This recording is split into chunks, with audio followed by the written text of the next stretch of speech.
In a bold move signaling a significant shift in regional dynamics, Mali, Burkina Faso, and Niger have announced the introduction of a 0.5% levy on imported goods to fund their newly strengthened alliance, the Alliance of Sahel States, AES.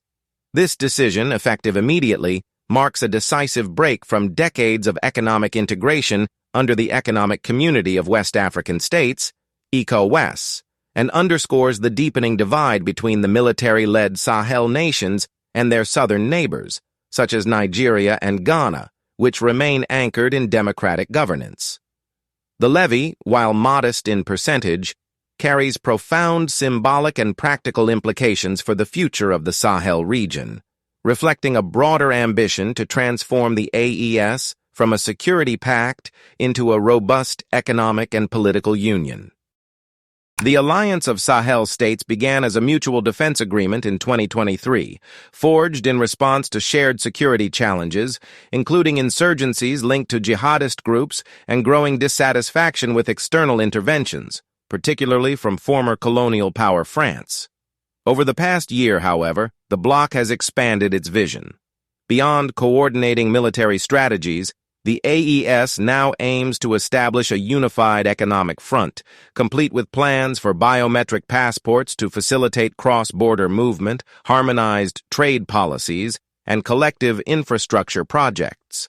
The newly introduced levy on imports, exempting humanitarian aid, will serve as a critical revenue stream to finance these ambitions. By pooling resources, the three nations hope to reduce reliance on foreign aid and assert greater autonomy in shaping their political and economic futures. This move is a clear departure from the principles of free trade that have underpinned ECOWAS since its founding in 1975. For decades, ECOWAS has promoted economic integration among its 15 member states, eliminating tariffs on most goods and fostering cross-border commerce. However, the Sahel nations' decision to impose this levy signals a fracture in that unity. The rift is not merely economic, but ES's new levy can thus be seen as both a pragmatic step toward self-sufficiency and a symbolic assertion of independence from what these nations perceive as a hypocritical and outdated regional order.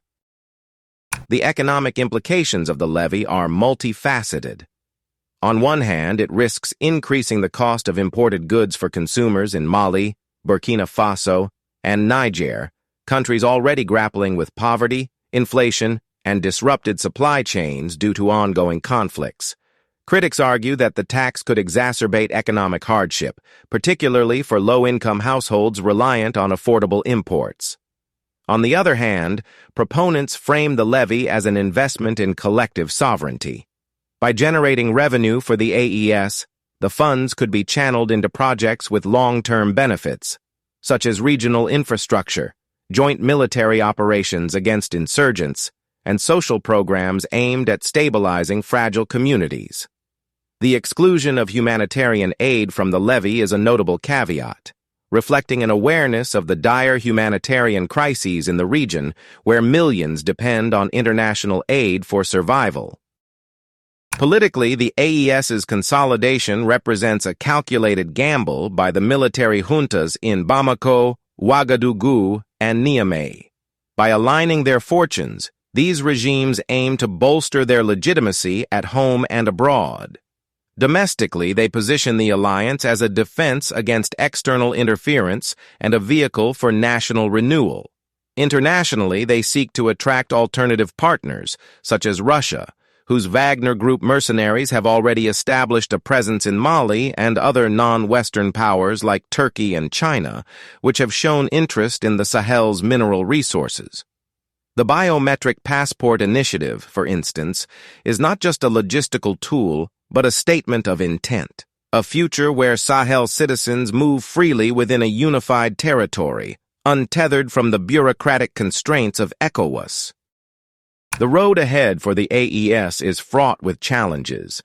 Coordinating economic policies among three nations with varying levels of institutional capacity and political stability will require immense coordination. Corruption, a perennial issue in the region, could undermine the allocation of levy revenues. Moreover, the bloc's reliance on military leadership raises questions about its commitment to inclusive governance.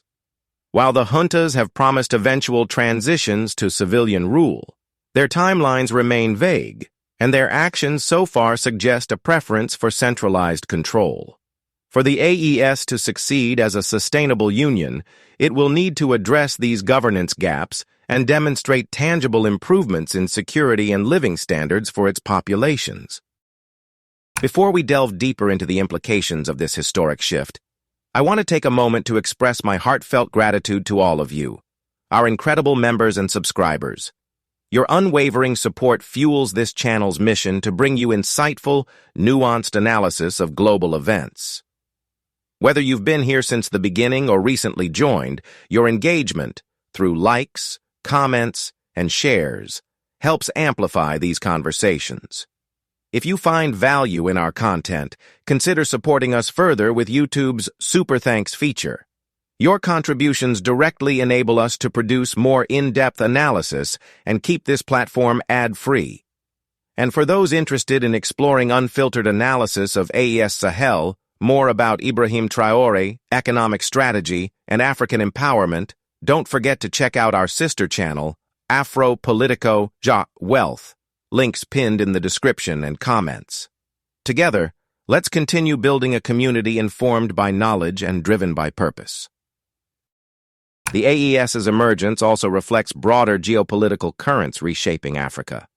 Across the continent, disillusionment with traditional Western partners has grown, fueled by perceptions of exploitation and inadequate support in addressing security threats.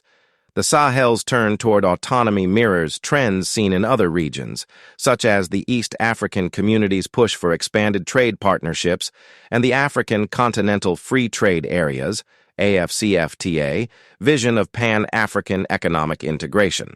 However, the AES is unique in its explicit rejection of existing regional frameworks and its militarized approach to sovereignty. This raises critical questions.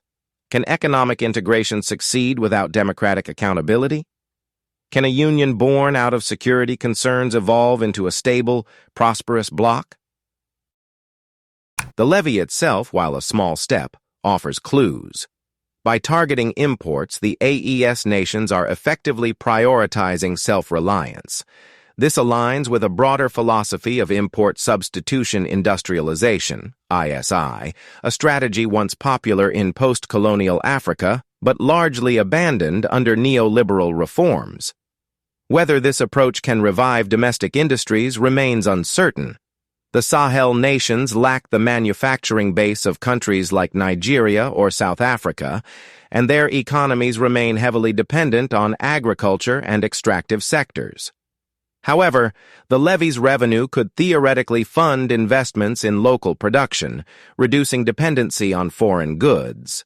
Success would require not just funding but also technical expertise, infrastructure, and stable governance, all areas where the AES currently faces deficits. Meanwhile, the Humanitarian Exemption highlights a delicate balancing act. While the Sahel regimes criticize Western interventionism, they remain dependent on international aid to address crises exacerbated by climate change, conflict, and displacement. Over 10 million people across the three countries require humanitarian assistance, according to UN estimates. Excluding aid from the levy is a pragmatic move, ensuring that life-saving supplies remain accessible. Yet it also underscores the enduring paradox of the Sahel's autonomy project. True self-sufficiency remains a distant goal, and for now, these nations must navigate a complex web of dependencies. The international community's response to the AES will be pivotal.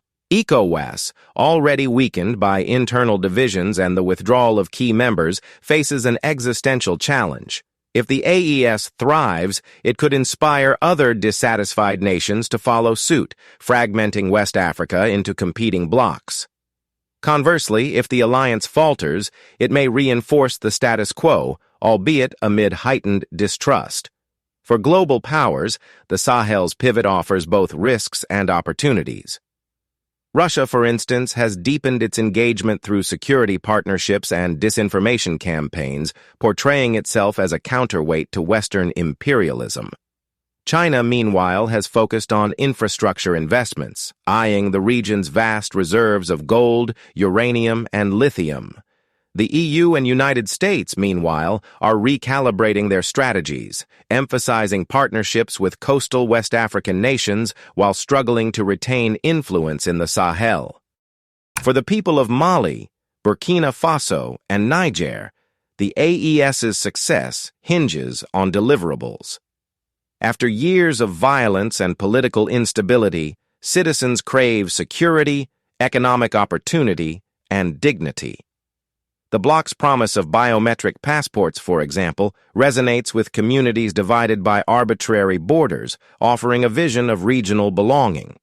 Similarly, closer military cooperation could, in theory, enhance the fight against jihadist groups, though past collaborations have been marred by mistrust and competing agendas.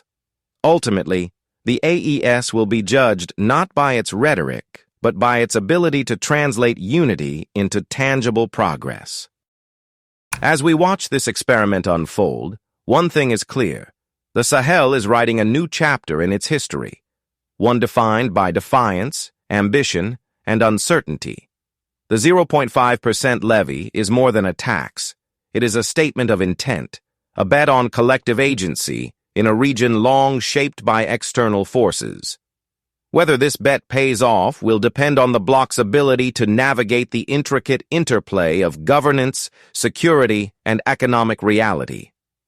For now, the alliance of Sahel States stands as a testament to the enduring quest for sovereignty in an interconnected world, a quest that continues to redefine the contours of African geopolitics. Once again, thank you for being part of this journey with us. If you haven't already, join the conversation on Afropolitico Wealth, unfiltered analysis of African politics. We break down elections, coups, policies, and power struggles shaping the continent, themes more relevant than ever in today's evolving landscape. Together, let's stay informed, stay engaged, and continue supporting platforms that prioritize depth over sensationalism. Your support matters.